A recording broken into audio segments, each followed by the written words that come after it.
Oh, that dreaded sophomore album. You know, there are a lot of bands who released a big debut. As we've mentioned earlier on in this series, you get your whole life to record your debut album.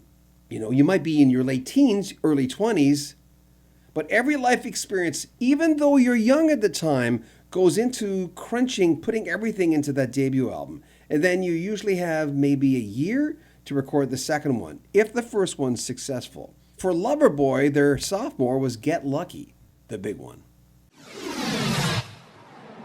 So Get Lucky, you're going in, you got a second album, all of a sudden things usually change on the sophomore album. In your case, you got a bigger album. You didn't get sophomore jinx at all. But what was it like going in for that? Did you have more money? Obviously, you must have. Well, at that point, yeah, you know what it is? We just finished touring, so we were totally in the work mode, right? We play every night, bam, bam, bam, travel, play, travel, play.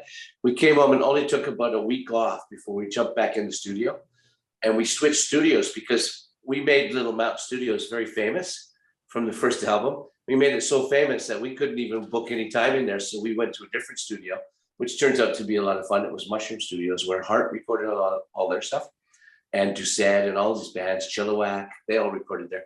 So we got in there, and it was a bit antiquish. You know, they had been knobs about the size of jam jars, and they're kind of that's just the volume knob. You used to have a little knob, but they got the big knobs. And apparently, they had all this stuff in the back. You had to maneuver with a screwdriver, and you had to get on a step ladder and adjust the EQ with the screwdriver. And I'm going, what is going? But it sounded great, and we were on fire. We just started recording, and next thing you know, it was done. Once again, a long time ago, but I remember it being a lot of fun, and it was right downtown. You could see the whole city out the front window. Yeah. And I just lived pretty close to there, so I used to bomb home and bomb back to the studio. And it's right beside Granville Island. I mean, it's right there. It's right there, and also it was fun doing it, and we didn't take long. Some bands that are in the studio for months. I think the whole thing, start to finish, was 5 weeks. And you released it to the month of the first album in October.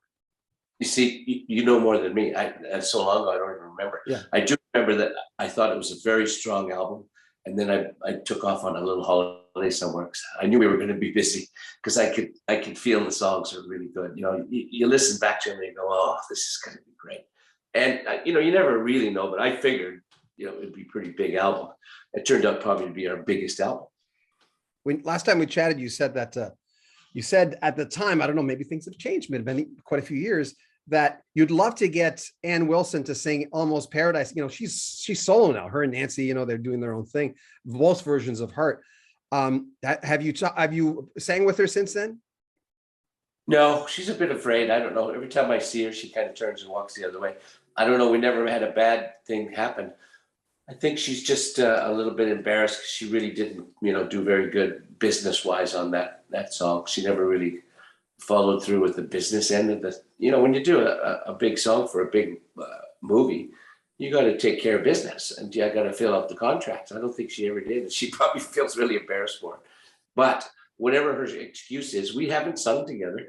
But I've got a wife who sings it beautifully, and every time she comes with us to a Loverboy show, the guys love it. If she comes out and we sing Almost Paradise, the crowd goes wild. Okay. She sang before. Is this a thing that grew out of her because of knowing you, or did she always sing? My wife always sang, and I call her the singer in the family. I'm just the guy who became famous. She knows like 2,500 songs, all the lyrics, all the changes. It's just crazy. Ray McGuire, what did he do on Keep It Up? He obviously sang. I don't even remember. I remember Little Mountain had two studios, Studio A and Studio B, the big studios. Trooper were recording in one, we were recording in another. If they needed good gang vocals, we'd go in their studio and we'd go whatever, and if we needed stuff in our studio, they would come over and go, whoa,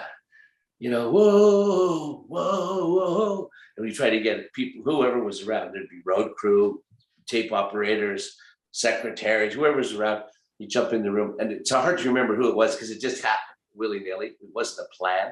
We just need 10 guys. And if you record 10 guys or guys and girls together doing one thing, and if you record that 10 times, you got 100 voices. And then you mix it down. And then you got the big chant thing. Same as like, Def Leppard probably do the same. Everybody do the same. Bon Jovi. Well, that kind of harmonize, and Toto did a lot of that kind of stuff in their own way. But to me, that was one, and some people don't like that. To me, one of my favorite parts of the 80s when people did that. Oh, I love that. I still play all those albums because that was, and then the DX7 keyboards, everyone had one. But I love that sound, and that sound's come back over and over again. That's great because everybody had a DX7, and some people still have them. They're expensive now. I heard. Yeah, I should have kept mine. I think I kind of pawned it off somewhere. If you like this interview, you want more of Mike Reno, the entire interview with Mike talking about Loverboy and everything in between, before and after, and everything in between, it's on our sister channel. The link is at the very top of the description of this video. Make sure you comment on our videos, subscribe to our channel, and share our videos. Like them as well. It really helps them gain popularity. I'm John Beaudin. This is Rock History Music.